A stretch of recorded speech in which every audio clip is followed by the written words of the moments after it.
যতই পাঠাও ইডি, বাংলায় আবার জিতবে দিদি। শনিবার এমনটাই স্লোগান তুলে ধরে ইডি এবং বিজেপির বিরুদ্ধে মালদায় পথে নামল তৃণমূল যুব কংগ্রেস। প্রতিবাদ ও ধিক্কার মিছিল করল মালদা শহরের বুকে। মিছিলে নেতৃত্ব দিলেন জেলা তৃণমূলের সহসভাপতি প্রসূন ব্যানার্জি, জেলা তৃণমূল নেতা কৃষ্ণেন্দু চৌধুরী, জেলা যুব তৃণমূল সভাপতি প্রসেনজিৎ দাস, জেলা তৃণমূলের মুখপাত্র আশিস কুণ্ডু, আইএনটিটিইউসির নেতা বিশ্বজিৎ হালদার, শুভদীপ সান্যাল সহ আরও অনেকেই। তারা সকলে মিলে এদিন মালদা শহরের বুকে মিছিল করে কলকাতায় আইপ্যাক অফিসে ইডি অভিযানের বিরুদ্ধে সুর চড়ান এবং বিজেপির বিরুদ্ধে চক্রান্তের অভিযোগ তুলে বিজেপিকেও এক হাত নেন। চলো বাংলা তোমার সাথে আছে, সাথে আছে, সাথে আছে। মমতা বন্দ্যোপাধ্যায় এগিয়ে চলো, বাংলা তোমার সাথে আছে।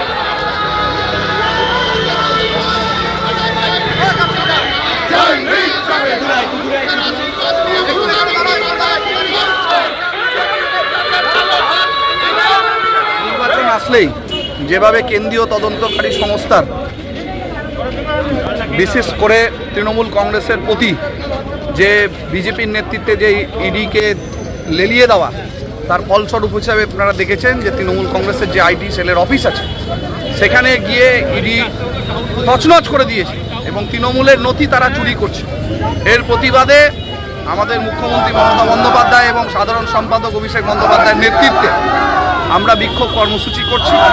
আজকে তৃণমূল যুব কংগ্রেসের শহরের পক্ষ থেকে মালদা শহরে এক বিক্ষোভ কর্মসূচি হলো।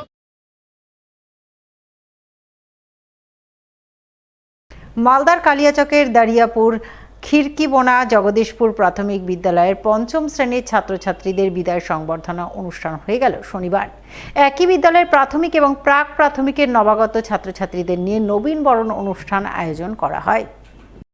এই উপলক্ষে এদিন বিদ্যালয় প্রাঙ্গণে এক জমজমাট অনুষ্ঠানের আয়োজন চোখে পড়ে। বিদ্যালয়ের ছাত্রছাত্রীরা নাচ, গান, আবৃত্তি পরিবেশন করে মঞ্চ মাতিয়ে তোলে। পঞ্চম শ্রেণীর বিদায়ী ছাত্রছাত্রীদের হাতে নানান উপহার সামগ্রী তুলে দিয়ে তাদের বিদায় সংবর্ধনা জানানো হয় এবং নবাগত ছাত্রছাত্রীদের হাতে নতুন বই সহ অন্যান্য শিক্ষা সামগ্রী তুলে দিয়ে তাদের বরণ করার দৃশ্য নজরে আসে।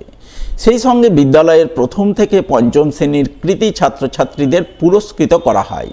সব মিলিয়ে জমজমাট অনুষ্ঠানে এদিন আনন্দ মুখরিত হয়ে ওঠে খিকিরবোনা জগদীশপুর প্রাথমিক বিদ্যালয় প্রাঙ্গণ, তা বলাই বাহুল্য।